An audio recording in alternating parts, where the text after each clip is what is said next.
Jones is here. Shut up, Ruben. I heard all about it. Heard all about it.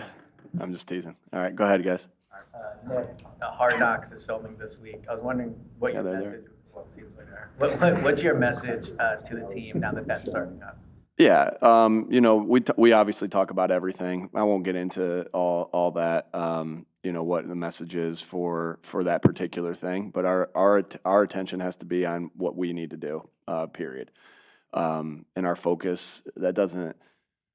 Whether Hard Knocks is here, whether it's Thanksgiving week, whether it's a short week, right? All those different things, whether they're after a win, after a loss, right? Our attention and our focus has to be on our process, and that's pretty much what we always talk about. What are Jeff Stoutland's responsibilities and authority as a run game coordinator? Yeah, I'm not going to get into everybody's responsibilities of what everybody does on a staff. Stout's a huge part in what we do with everything.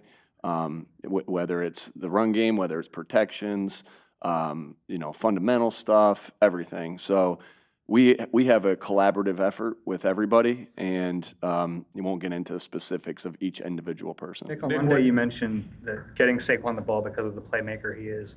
Despite the production this year, what gives you the confidence that he's still that same playmaker? Yeah, I mean, we look at how everything looks when they got the ball in their hands. Like, I see the explosiveness, I see power, I see all the things that have made him a great football player through the NFL for the last, however many years he's been in the NFL. So, again, sometimes it's not, at times it's not happening in the run game.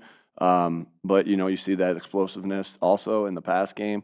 And we got a lot of guys that have the ability to do those things. So just have to find ways to get them the ball different ways and get him in space, and that'll be our focus. When you see the stat that he's getting hit much sooner than he was a year ago, what does that tell you as a staff, and how do you try to rectify that? Yeah, everything. With us, we're going to always look at every detail in that, because it's never just. I mean, we play the ultimate team game.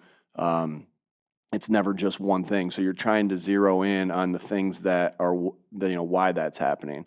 And so we have different philosophies of what to do, different ideas of what to do to help with that. And we know this. We have to get our run game going, and then we're in the process of working through that as a staff, and working through that as players, because we know we want to be a balanced attack.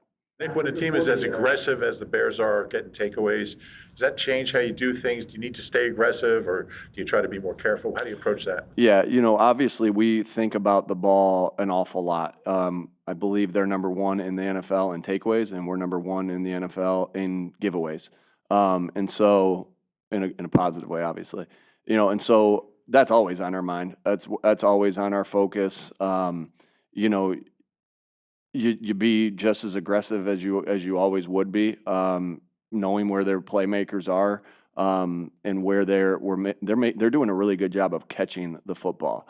And so you got to be really on point. It's like, I know everyone will be like, well, then Jalen's got to do this. No, it's on everybody, right? It's about our receivers being on point with their break points, their route discipline, right? The protection being clean. All right, the back getting out into the check down in an appropriate time after the protection, and then Jalen, reading the coverages, seeing where the guys are. But I take my hat off to them, because they do a good job when they have the ability to touch the football. They do a good job of catching the football, and that's always hard for a defense, because the quarterback's not throwing it to you. I've seen some really good plays that they've made on the football, and so that's on everybody's responsibility.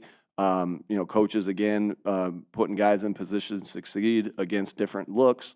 So everybody has a hand in this thing on the way that's going. Devontae is on the injury report with a couple injuries. Did that happen on the sideline catch? I don't know exactly what play that happened on, but let's talk about that sideline catch. That play he made that look so easy. The way he caught that, you're talking about the deep one? Yeah. That was one of the most. It looked. I feel like it didn't look. It looked spectacular to me, but he made it look like it was just this spectacular play. It looked so easy. The way he kind of, And I thought it was a really good ball of Jalen putting it back away from where the safety was coming over from.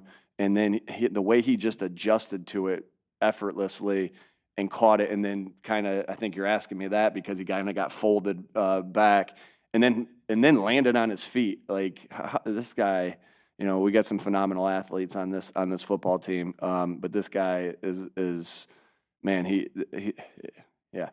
Couple more. Last year, we saw CJ's emotion. Is that something on your radar on Friday? And is it something? I guess what's the thought going into it with CJ? Yeah, you know, I love CJ. You know, we've had some great times together. You know, been to one Super Bowl together, won another one together. I always loved the emotion that he played with, and you know how he went about his business. And so, yeah, I miss him, and you know, and he's playing good football. With the pre-snap stuff, Nick, coming off a week where it was probably, as you say, things that take no talent, a little bit higher. How do you handle that in the ensuing week? Is it consistency, or is it amped up a little bit? I mean, you ask the guys. I mean, it's always amped up.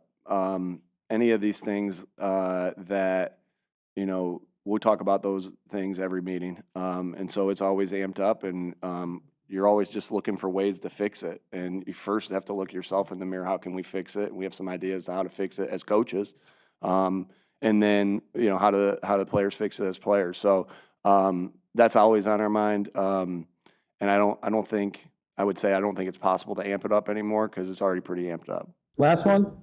Before the Friday night Brazil game, you spoke about how excited you were for Friday Night Lights, and while this game's starting at 3, a lot of it's going to be under the lights. So, what is your excitement level for Friday Night Lights at the Link on a holiday weekend?